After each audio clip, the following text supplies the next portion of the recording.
Good morning, everybody. Today I wanted to share with you something. I wanted to share with you a tale, a little story of something that I've spent a little bit of time doing. So who am I? My name's Paul Craig. I'm the Chief Hacking Officer of Vantage Point Security Group over in Thailand. Come from a lot of hacking background. You may remember some of the antics I did at KiwiCon a number of years ago. You're welcome to have a chat with me later if you would like to know more. So, if you know me, you know I get totally obsessed about things. I get obsessed about these concepts, things that other people maybe don't get so obsessed about. So, it was maybe about 3 or 4 years ago, living in Singapore, and I was at this tech event, and it's full of all these really interesting sort of tech people, relatively well-to-do tech people. And I meet this guy who basically introduces himself as saying, "Hi, I'm so-and-so, and I own a $500 million crypto hedge fund in Singapore." I was like, "Oh, well, that's cool. That's me. What do you do?" I'm like, "Well, I'm Paul. I hack banks for a living." And he kind of laughed at me, and he said, "Look, you know, I have more money in crypto than I do in the bank." And he kind of laughed at me and wandered off. And I thought, wow, you arrogant prick. So, I mean, firstly, you have to understand, I hack banks for a living. I know how complex it is to hack a bank. To actually break into a bank and access that guy's money and steal that guy's money requires a dance that very few people in the world can do. And even those who can do it, the luck, the probability that you succeed, really difficult. You've got usernames, you've got passwords, you've got two-factor, you've got maker, you've got checker authorizations, you've got anti-fraud, you've got limits, you've got people stopping you. Although it's very hard to hack a bank, if we look at this guy's crypto wallet, where he has his $500 million, it's essentially protected by a number. Just one number. Sir in the front row with the beard, can you guess a number? Yeah, you can, right? Everyone can guess a number. This is what I got hooked on. Like, if I guess the right number, I got that guy's 500 million. And so started my obsession. So I learned quite quickly that there is definitely money in this sort of approach. There is gold in the hills. Estimates suggest that 6 million Bitcoin, or 30% of Bitcoin's supply, has been lost. Just lost. Coinmetrics estimate yet 1,500 Bitcoins are lost every day. But on the blockchain, nothing can ever actually really get lost, can it? Like, you can't just reach in there and pull out money. It's existing somewhere. It just maybe is in a different wallet. So there is a place where money is stored and lost, where all the money is protected by a number. And I thought this was just so fascinating. I thought it was such a cool concept. So the year became 2020, and COVID lockdowns hit Singapore. We got really brutally treated in Singapore. There was a long list of things that you weren't allowed to do. And if you did any of the things you weren't allowed to do, you would be arrested. And because you were arrested, you would then be deported back to New Zealand. So I decided I'm going to stay at home. I decided I'm just not going to really go outside. And it was about a year and a half, 2 years. I really just didn't do much. But I didn't forget my friend, my hedge fund arrogant prick with $500 million. I thought to myself, could I try and hack this? Sitting at my house, I've got all the time in the world, pretty good tech, incredible internet, but limiting myself to only the tech in my house, can I hack a blockchain? So, why is this hard? I realized quite quickly it's really, really, really hard to do this. In fact, the odds of guessing a randomly generated Ethereum private key is 1 in 150 quattrovirgatillion. So quattrovirgatillion is 10 to the 75. But when you see it with that many zeros, you see just how large of a number it is. When I saw this originally, I decided to search around Reddit to see what people were saying. Had anyone done this? Was anyone talking about it? And very quickly, I got these real reality checks slap in the face. Very roughly the amount of atoms in the universe. So my number I have to guess, I've got a range of all the atoms in the goddamn universe. Because of the space of possible addresses is so astronomically large, it is more likely that the Earth is destroyed in the next 5 seconds, then I get a collision. So it wasn't very encouraging, should I say, at the beginning. But then I read this great example. This one changed everything for me. It just made sense. Okay. I'll read it out loud, but all of you are welcome to read it because it's a little complex. The amount of possible Bitcoin addresses will correspond to the amount of sand grains in a square of 131,000 times 0.72 times 101,072 Earths next to each other. One edge of the square would cover the distance between the Earth and the Sun 11 times, and then you stack the square on top of each other to reach 33.5 billion times the length of the entire observable universe.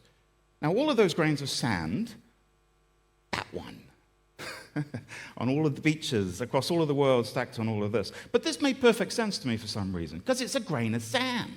It's not a big number anymore, it's a grain of sand. I know sand, I go to beaches. So my first attempt was so lame, so lame at this. After seeing some of these facts, I went out and I just started coding. And I basically wrote a script that generated a random number. And then I queried it on the blockchain, and I said, as a private key, does my number have money? And it didn't. And it didn't. So in the space of 24 hours, I was able to test 3,000 addresses by basically guessing a random number and say, does it have money, does it have money? And then you know what happened? The remote host blocked my IP. Oh, okay, game over. Denied by default, right? So, okay. The reason this really is so hard is when you look at what a private key is. So the 3 values there are all very valid private keys to use in crypto. You see just how long that is. There is no checksum on a private key. A private key could be anything. All the zeros with a 1, it's a valid private key. Everything's a valid private key. That's the problem. There's so many grains of sand. But then I realized the grains of sand is actually my power. I can use, like kung fu, to turn my opponent's strength into his weakness. Because the blockchain is open, I know every grain of sand. I know everyone's grain of sand. So who here in the audience has ever used a cryptocurrency? Whether it's been Bitcoin, Ethereum. Okay, I see a few hands. I have all of your wallets, my friend.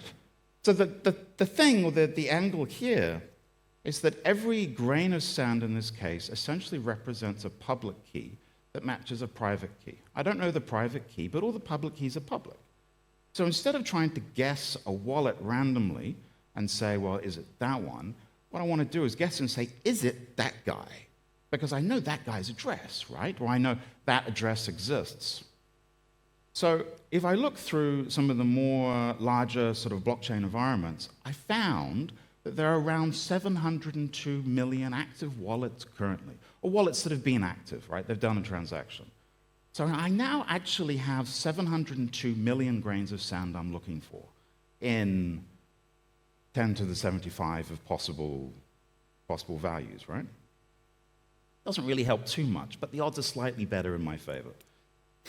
So the first thing I did was very excitedly told my wife I'm downloading the Bitcoin. And she looked at me like, what the... And sure enough, you can download Bitcoin. You can download all of the public blockchains.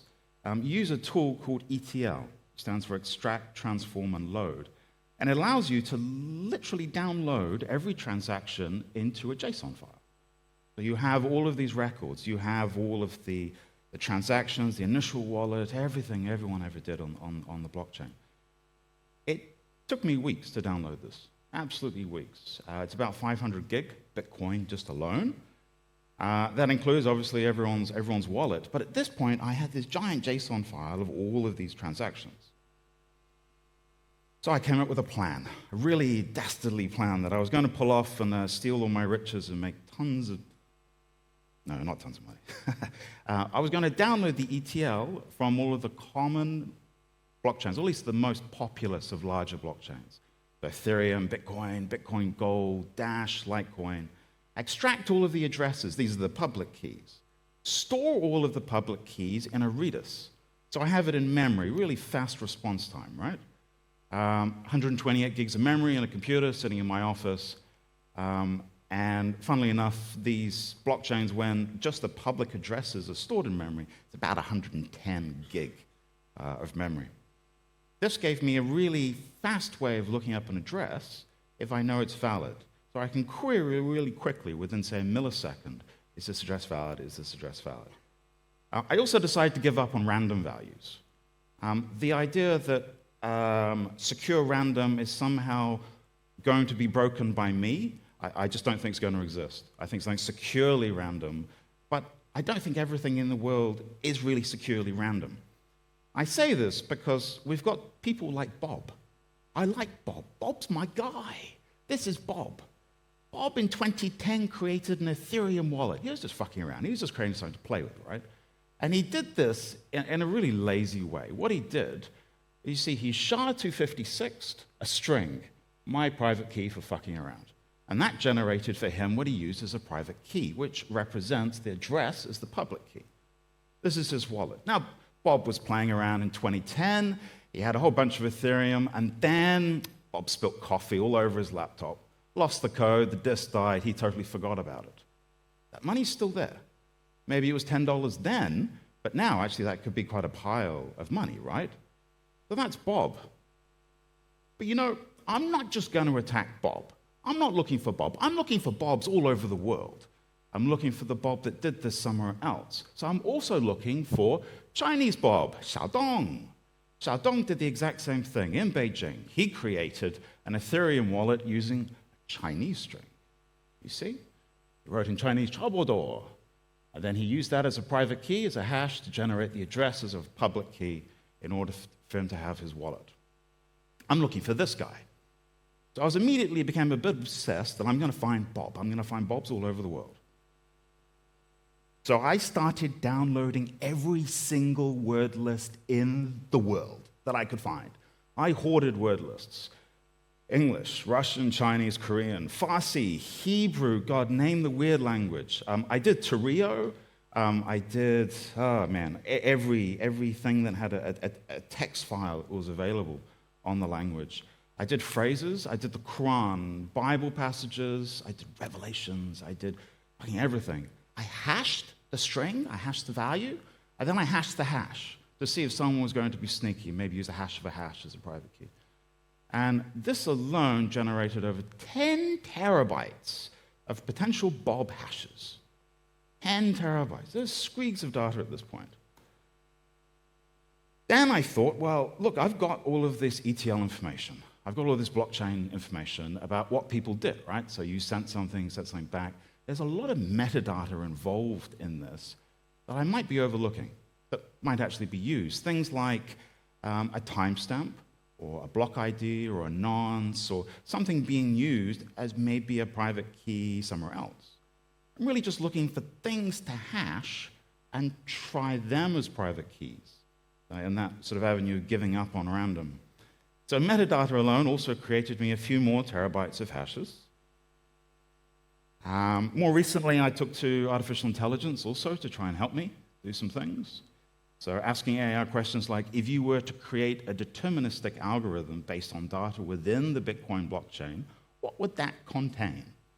And using this to generate other scenarios, how people could potentially tie, say, one chain to another chain, or have something predictable within the blockchain that you might not see, but actually exists. It's there somewhere, and maybe has money. There's another 15 terabyte of hashes. Then I started to realize there's real time-lapse potential for attacking forks of blockchains. So for those of you who don't know what a fork of a blockchain is, if we have, say, an original blockchain going this way, then people decide, hey, I'm going to fork your blockchain, I'm going to create a new one, and it goes this way, we get a different fork. But assets that existed on this chain at the time of fork also exist on this chain. So a great example is Ethereum and the Binance Smart Chain. When Ethereum was launched, then Binance Smart Chain got launched. If you had one Ethereum over here, you also had one Binance Smart Chain thing over here, right? So if an attacker had came in and stolen the Ethereum, well, maybe still money's over here. So I started looking at all of the forks that are available, and you actually see that there's a ton of forks, a ton of different forks. People took different tech, created a different way. But there's still assets potentially sitting on all of these forks. And of course, if I find a wallet that actually exists in my readers, how do I know if I'm actually rich? This is where it starts getting also quite complicated. I don't want to go into too many details for those who maybe aren't so familiar with smart contracts. But essentially on, say, Bitcoin and its forks, it's really easy because we only have one token, right? You have Bitcoin or Litecoin. But if you have, say, an Ethereum wallet or one of its forks, you could have all sorts of different things. You could have USDT, you could have USDC, you could have wrapped Bitcoin, you could have just Ethereum, NFTs, you could have all sorts of stuff there, right? So I had to know what I was going to look for, and then be able to check and query and search and look up all of these things in the hope that I would actually find some money. So what did I find? What did I find? It took me probably 6 to 7 months to set up Bitcoin and its forks. I did Bitcoin first. I was convinced I was going to make my billions through Bitcoin. This would be my ticket, right? My first attempt, I was able to look up 3,000 keys in a day. With Redis now doing queries for me, I could do 11 million requests per second. Quite a few lookups. My computer's memory, literally you could cook eggs on it, really, really hot. And I had these lookup agents basically around my house, these little dumb, like nut computers, little low-powered things. They'd read a text file of hashes and then just query Redis all day, just querying hashes. So when I started running this, I honestly didn't expect it to be so fast. But I found thousands of wallets. They're just like streaming down my page like in the Matrix. So to start with, something interesting. I found quite quickly some metadata. By the way, the private keys are here if you guys want to explore the addresses yourself. So in this particular example, I found Bitcoin script ASM, which is sort of like Bitcoin's assembler language, like a scripting language. Someone was hashing the script ASM and using the hash, if I look at the first address, as a private key for Bitcoin, Bitcoin testnet, Bitcoin Cash, Bitcoin SV, Bitcoin Gold. So Bitcoin blockchain was somehow linked to all of these forks through sort of like a do-it-yourself sort of deterministic link or chain. But that script ASM basically exposed quite a few accounts. Like, ha-ha! Bitcoin Gold, anyone? 22 keys found representing Bitcoin block IDs and nonce values that had been hashed or hashed are then used as private keys on Bitcoin Gold. Again, there's small wallets, if anyone wants to play around with some Bitcoin Gold. I started to find honeypots too.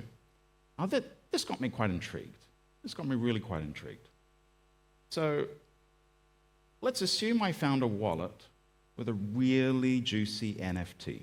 We all know what NFTs are. I don't have to explain NFTs. You know, the pretty pictures of cats that are worth stupid amounts of money. So let's say I found a wallet with an NFT. In order for me to steal the NFT or get the NFT out, I have to send platform token in order for it to transact. So this could be Ethereum or whatever blockchain it's on.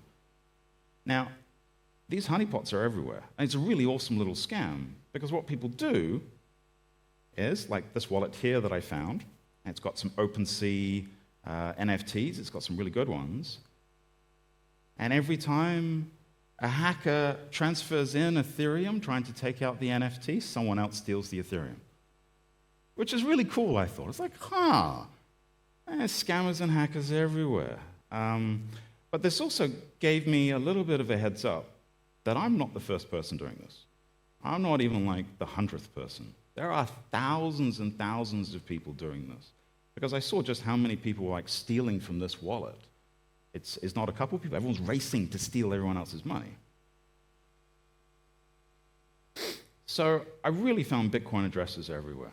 And I found many, many insecurely generated Bitcoin wallets, and I think many on purpose. You're going to wonder, like, why would you generate a wallet purposely insecure?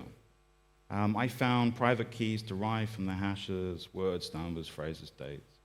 Most languages, all sorts of things, religious texts, and lots of bobs. Lots. I found Spanish bobs. I found all sorts of bobs. Now, one of the first more interesting things that I found was I was able to compromise a crypto mixer.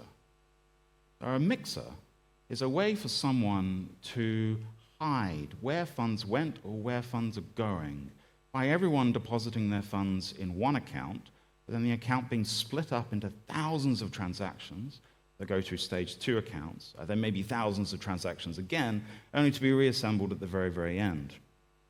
This particular wallet that I gained access to had received just over 30 Bitcoin, which is quite a lot of money, considering it's, about 26,000 US each at the moment. Its final balance, sadly, was 0, but if we look at how it actually looks like on the blockchain, you see what sort of things I'm dealing with. $5.26 goes in, $5.26 goes out. This sort of thing, straight in, straight out. So I knew I was starting to get closer, right? Must be getting closer. I had so many close calls in Bitcoin. I had this script that basically found, when it found an address, it would do the lookup, and it would beep, and then beep, beep, beep, beep, beep, if it actually found money. And it was like, 1 Bitcoin, 1 would do. Gone, gone, gone, gone. In total, I found volume of 57 Bitcoin, which is about 3.4 million New Zealand dollars. This is money that at some point in time was in the wallet and I have had access to. So unfortunately, all of the wallets today don't contain any money. So I was really sad panda at this point. I had hacked 200 odd Bitcoin wallets. The world didn't explode. I was feeling good, but I still didn't have any money. And I wanted to do this research, funnily enough, so I could come here and share it with all of you of how much money I stole. So I wasn't feeling very happy with myself. And I realized that I'm just not alone. Every single fork had been robbed. Every wallet had been robbed. And I found the same actors. I found wallets that were automated to crawl, find currency, and then steal it. And they've stolen a lot. This happened between 2018 and 2020. Everything got stolen.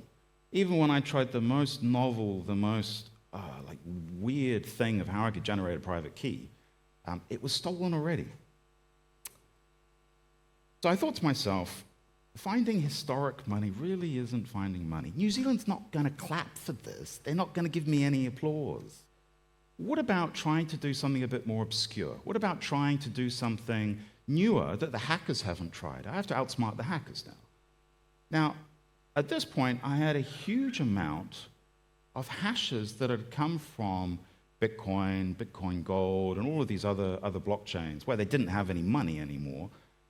But I essentially considered them hash pay dirt. Like that could have been used somewhere else. That could exist on another blockchain. That key could be used to derive a public key, and that public key could be funded. So, first thing I did was I took all of my pay dirt, and I tried it against Ethereum, all the Ethereum wallets. And I looked up stablecoins, and I looked up Ethereum. And I fucking won! $2? Yeah! And 58 cents of Ethereum. Now, it may not seem like much, right? It's really not much. But in theory, the amount could be anything. The process worked. The attack worked. That wallet could have had $500 million. It just didn't. So, Polygon, any Matic fans out there? I stole a solid 9 cents. Woo-hoo. I shouldn't say stole, by the way. I didn't steal any funds. Binance Smart Chain, again, same sort of thing. I found the most wallets on here and a stunning 6 cents. Avalanche, another relatively new blockchain, but using the keys from previous blockchains, I managed to find another 13 cents. My wife got very excited about that one. Wow, chicken for dinner tonight, baby. Now, I call myself the Kiwi John Dillinger, but I wanted to give all of you a warning. I could have robbed the digital highways of just less than $5, like $4.50 or something. Outlaw wanted, dead or alive, right? If anyone thought that what I just did was was fun, or they want to repeat, or they want to try and find their billions on the blockchain, I just wanted to tell all of you that stealing from wallets is surprisingly traceable and really illegal. Our intent is 9/10 of the law, and my intent was to find money, not take it. But I didn't take any money. I left the $5 there, and I would suggest anyone who tries to repeat what I did, also don't take the money. Okay. Well, in conclusion, I wasted 2 years of my life, and I was successful. Thank you. Thank you very much, New Zealand. I did only find less than $5, but I honestly believe that there are millions of insecurely generated wallets out there, and I think there's a lot of money sitting in a wallet somewhere. Just have that feeling. But the problem I found is that it was so overwhelming dealing with the amount of data that we're talking about. I mean, I was talking like 30, 40 terabytes of hashes to look up, 120 gig in memory of public keys to cross-reference again. I maxed out what my personal sort of computer kit could definitely get away with this. But I think there's more scope, definitely more scope for it. And I also found, to my surprise, just how many people are doing this. Like, it's crazy. My friend in the beginning that had $500 million in a crypto account, there are more people trying to hack his crypto wallet than there are trying to hack his bank. So it sort of put it in perspective for me, because there are literally so many scams out there, robberies, honeypots. I found too many things really to share with all of you today. Now, are there any questions? Otherwise, you can email me or just hit me up later. Up to you. Sure. Oh, of course. You could scale it ridiculously. I could do this times 10x, of course. But my challenge to myself and my goal, I had to make it hard, you have to understand. Because I'm good at hacking, so I give myself a handicap. And the handicap was I just had to use the computer in my house. So that's why I really didn't do AWS. But you could spin this up on any big cloud server, sure. Awesome. Thank you, everybody.